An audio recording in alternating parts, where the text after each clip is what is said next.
పరిణామాలకు నిరసనగా ఆందోళన బాట పట్టింది డీఎంకే. బుధవారం నాడు అన్ని జిల్లాల్లో నిరాహార దీక్షలు చేయాలని నిర్ణయించింది.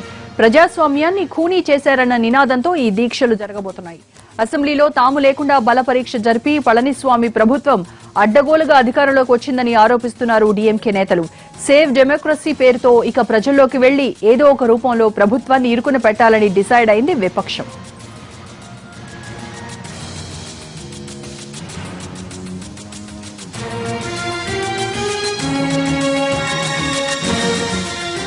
డీఎంకే వర్కింగ్ ప్రెసిడెంట్ స్టాలిన్ మీద ఎఫ్ఐఆర్ నమోదైంది. అనుమతి లేకుండా మెరీనా బీచ్ లో ప్రదర్శన నిర్వహించడంతో పాటు ఆమరణ నిరాహార దీక్ష చేయబోయారన్నది ప్రధాన అభియోగం. దీని మీద చట్ట ప్రకారం చర్యలు తీసుకునేందుకు సిద్దమవుతోంది తమిళనాడు ప్రభుత్వం. నిన్న అసెంబ్లీలో బల ప్రదర్శన టైంలో గొడవలు జరిగి స్టాలిన్ చొక్కా చిరిగిపోయింది. అన్నాడీఎంకే సభ్యులు తన మీద దాడి చేశారంటూ ఆందోళనకు దిగిన విపక్ష నేతను అరెస్టు చేసి తర్వాత విడిచిపెట్టారు పోలీసులు.